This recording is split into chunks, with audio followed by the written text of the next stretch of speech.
Good morning बच्चों। आज हिंदी की कक्षा में आप सबका स्वागत है। मैं उम्मीद करती हूँ आप स्वस्थ होंगी और पढ़ाई भी सही ढंग से अपना कर रही होंगी। तो अभी हम लोग पढ़ रहे थे कबीर की साखी, साखी का दोहा। तो साखी के दोहे से हम लोग पहला दोहा पढ़ चुके हैं और आज हम लोग पुनः पढ़ेंगे दूसरा दोहा। तो आप सबको पता ही है कि ये भक्ति काल के निर्गुण शाखा के सर्वश्रेष्ठ कवि थे, जिनका जन्म 1398 में और मृत्यु 1518 में हुई, जिनकी रचनाओं का संग्रह बीजक में है, जिसके तहत हम लोग साखी पढ़ रहे हैं जो दोहा छंद में लिखा गया है। तो दूसरा ये संकेत हमने लिखा है सतगुरु की महिमा अनंत। तो संकेत आप देख लेंगी, किताब में आप देखिएगा बच्चों, किताब देख के आप समझने की कोशिश करिएगा।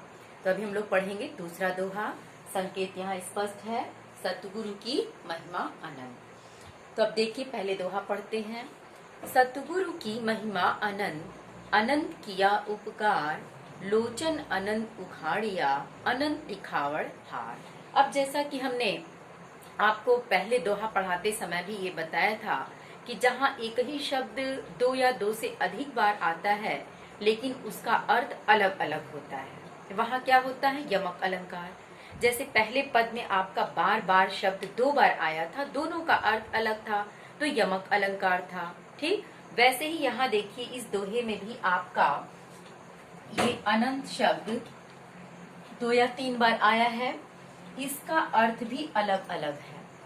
तो एक ही शब्द 2 या 2 से अधिक बार प्रयोग किया गया लेकिन इनके अर्थ क्या है? अलग अलग। इस चलते इस दोहा छंद में भी क्या हो जाएगा? ये यमक अलंकार। अब इसके अर्थ अलग अलग क्या है ये मैं अभी आपको पढ़ाते समय बताऊंगी, ठीक है? तो अभी हम लोग देखेंगे इसकी व्याख्या। सबसे पहले प्रसंग देखिए क्या है। इस दोहा छंद में भी कबीर दास ने अपने गुरु की महिमा का ही बखान किया है। तो इस दोहा में कबीर गुरु की महिमा का बखान करते हुए कहते हैं कि सतगुरु की महिमा अनंत, अनंत किया उपकार। मेरे सच्चे गुरु की महिमा अपरंपार है। अनंत का मतलब अपरंपार, जिसकी कोई सीमा नहीं है।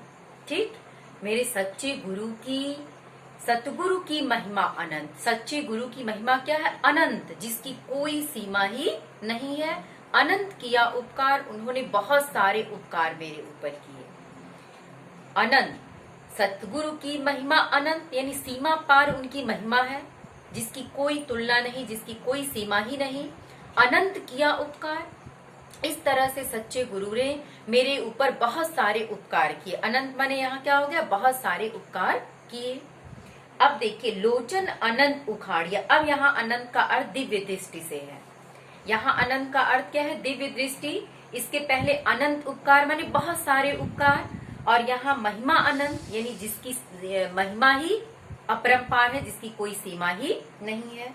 तो लोचन अनंत उखाड़िया, मेरे सतगुरु ने, मेरे सच्चे गुरु ने मेरे ऊपर इतनी कृपा दृष्टि की कि मेरे ऊपर इतने सारे उपकार किए कि उनके उपकार के चलते ही मुझे दिव्य दृष्टि की प्राप्ति हुई। लोचन अनंत उखाड़िया, मेरे सच्चे गुरु ने मुझे क्या प्रदान किया?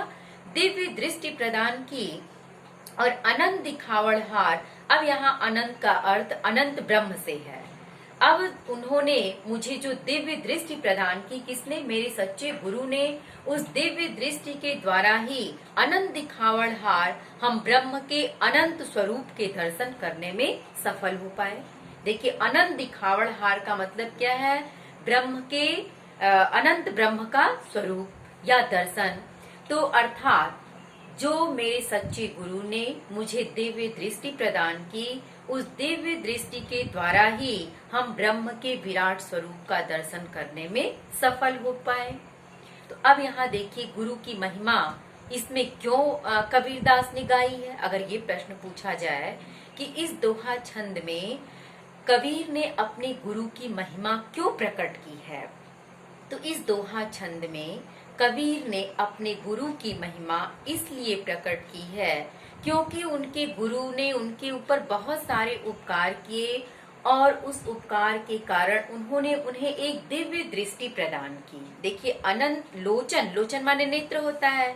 लोचन अनंत उखाड़िया, उन्होंने उन्हें एक दिव्य दृष्टि प्रदान की, जिस दिव्य दृष्टि से अनंत दिखावड़ हार कबीरदास ब्रह्म की विराट स्वरूप का दर्शन करने में सफल हो सके, अर्थात अनंत ब्रह्म की उन्होंने दर्शन कराए। किसने? सच्चे गुरु ने।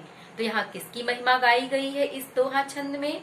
तो इस दोहा छंद में गुरु की महिमा गाई गई है। कैसे भी प्रश्न पूछा जा सकता है। जब आपको व्याख्या आता रहेगा बच्चों, तो आप किसी भी तरह से इसका अर्थ लिखने में या उत्तर लिखने में सफल होंगी।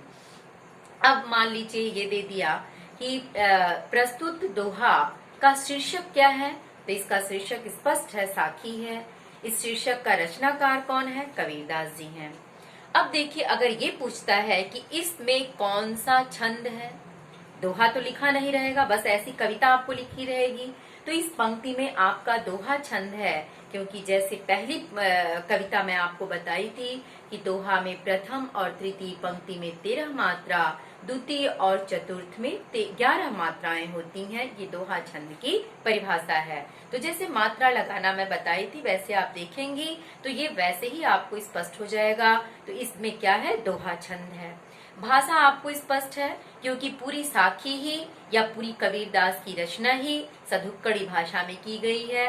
पंचमेल खिचड़ी भी कह सकते हैं, क्योंकि सभी भाषाओं का इसमें मेल पाया जाता है। और इसमें देखिए दूसरी चीज, आपका अलंकार क्या है? अलंकार जो अभी हमने स्पष्ट किया कि यहाँ यमक अलंकार है। यमक क्यों है? क्योंकि अनंत शब्द कई बार आया है और हर अनंत का अलग अलग अर्थ है। तो अलग अलग अर्थ होने के कारण यहाँ क्या होगा? आपका यमक अलंकार। शब्द शक्ति यहाँ क्या है? लक्षणा शब्द शक्ति, लक्षणार्थ किया गया है, बात को स्पष्ट किया गया है। दूसरे यहाँ गुण प्रसाद गुण है। रस आपका शांत रस या भक्ति रस भी कह सकते हैं, क्योंकि यहाँ न तो श्रृंगारिक वर्णन है, न ओज भाव है और न ही किसी तरह का, इसलिए यहाँ आपका शांत रस या भक्ति रस कह सकते। शांत रस तो शांत रस के साथ हमेशा ऐसे ही प्रसाद गुण होता है। तो स्पष्ट हो गया। अब हम लोग आगे पढ़ेंगे दूसरा अगला दोहा तीसरा, ध्यान से देखिएगा। दीपक दिया तेल भरी, बाती दई अघट, पूरा किया बिसाहुड़ा, बहुरी न आऊं हट। तो पहले शब्दों का अर्थ देखिए। अघट, अघट माने कभी न घटने वाला, और हट माने बाजार। दीपक दिया तेल भरी। अब यहाँ भी देखिए, गुरु की ही महिमा का बखान करते हुए कबीरदास जी कहते हैं कि दीपक दिया तेल भरी, मेरे सच्चे गुरु ने मेरे इस शरीर रूपी दीपक में, यहाँ शरीर क्या हो गया? शरीर रूपी दीपक। यहाँ लक्षणा शब्द शक्ति होगी, लक्षणार्थ करके अर्थ को स्पष्ट किया गया है। तो मेरे गुरु ने मेरे इस शरीर रूपी दीपक में तेल भरी। तेल भरी कौन सा तेल? प्रेम रूपी तेल, क्योंकि तेल प्रेम का प्रतीक होता है। ध्यान दीजिएगा, तेल प्रेम का प्रतीक होता है। तो यहाँ कबीरदास जी क्या कहते हैं? मेरे सच्चे गुरु ने मेरे इस शरीर रूपी दीपक में प्रेम रूपी तेल को भर दिया। अब देखिए, बाती दई अघट, और कभी न घटने वाली ज्ञान रूपी बत्ती डाल दी, क्योंकि जलता हुआ दीपक ज्ञान का प्रतीक माना जाता है। तो कैसी बत्ती डाली? ज्ञान रूपी बत्ती। कौन सा तेल डाला? प्रेम रूपी तेल डाला। किसमें डाला? इस शरीर रूपी दीपक में डाला। ध्यान दीजिएगा। तो मेरे सच्चे गुरु की कृपा से ही, या मेरे सच्चे गुरु ने इस शरीर रूपी दीपक में प्रेम रूपी तेल भरा, और बाती दई अघट, और कभी न घटने वाली उसने ज्ञान रूपी बत्ती उसमें डाल दिया। पूरा किया बिसाहुड़ा, बहुरी न आओ हट। बहुरी माने दोबारा, हट माने बाजार। इस तरह से मेरे सच्चे गुरु ने मेरे इस दीपक में जो ज्ञान रूपी दिए में ज्ञान रूपी बत्ती डाला, उससे उसने मेरे शरीर में, मेरे मन में जो सांसारिक वासना थी उसको पूरी तरह से समाप्त कर दिया। तो पूरा किया बिसाहुड़ा, उसने मेरे जीवन के सारे कार्य को पूर्ण कर दिया, क्योंकि मनुष्य के जीवन का अंतिम लक्ष्य मोक्ष की प्राप्ति होती है। तो जब मेरे सांसारिक बंधन ही समाप्त हो गए, जो मेरे मन में सांसारिक वासना थी, काम, क्रोध, द्वेष, ईर्ष्या, लोभ, मोह, वो सब कुछ समाप्त हो गया। किसके द्वारा? उस ज्ञान रूपी बत्ती के पड़ जाने से। किसमें? इस शरीर रूपी दीपक में जब ज्ञान रूपी बत्ती आ गई उस ज्ञान रूपी बत्ती के आते ही पूरा किया विशाहुड़ा। मेरे गुरु ने मेरे जीवन के सांसारिक जो वासनाएं थी उसको पूरी तरह से समाप्त कर दिया, अर्थात मेरे मन के काम, क्रोध, लोभ, मोह, द्वेष, ईर्ष्या, ये सारी भावनाओं से, जो दूषित भावनाएं हैं, इससे मेरा मन विरक्त हो गया। और बहुरी न आऊं हट, अब मुझे बहुरी माने दोबारा, हट माने बाजार, इस संसार रूपी बाजार में जन्म मरण के चक्कर से छुटकारा मिल गया। अर्थात अब मुझे इस संसार रूपी बाजार में जन्म लेकर पुनः नहीं आना पड़ेगा, न ही मेरा यह शरीर इस संसार रूपी बाजार में जन्म लेकर अब भटकना मुझे नहीं पड़ेगा। अर्थात मेरे जीवन का पूरी तरह से उद्धार हो गया। किसकी कृपा से? मेरे सच्चे गुरु की कृपा से। तो मेरे सच्चे गुरु ने मेरे ऊपर बहुत बड़ी कृपा की, उनकी कृपा से ही मेरे जीवन का उद्धार हो गया। अब देखिए इसमें प्रश्न कैसे पूछेगा कि इस दोहा में कैसे कबीर को इस संसार रूपी बाजार में दोबारा नहीं आना पड़ेगा। तो इस पद में, इस दोहा छंद में ये स्पष्ट होता है कि उनके गुरु ने उन्हें इस शरीर रूपी दीपक में प्रेम रूपी तेल भरा और उसमें कभी न घटने वाली ज्ञान रूपी बत्ती डाली।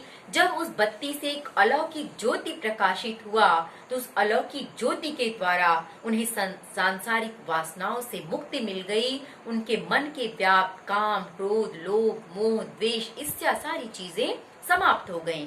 इस तरह से उन्हें इस संसार रूपी बाजार में जन्म लेकर पुनः आना नहीं पड़ेगा। तो उन्हें किसकी प्राप्ति हो गई? मोक्ष की प्राप्ति हो गई। इस पद में है कौन सा छंद? दोहा छंद है, वही चीज है सब में। इसमें भाषा क्या है? सदुक्कड़ी भाषा है। इसमें भी देखिए लक्षणा शब्द शक्ति है, क्योंकि लक्षणार्थ करके अर्थ को स्पष्ट किया गया है। प्रसाद गुण है, आपका दोहा छंद है।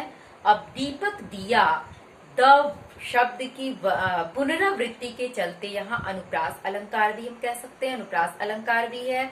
रूपक की भी छटा है इसमें, क्योंकि शरीर रूपी दीपक बताया, इसलिए रूपक का भी इसमें दिखाई दे रहा है। तो इसमें रूपक अलंकार भी है, अनुप्रास अलंकार भी है।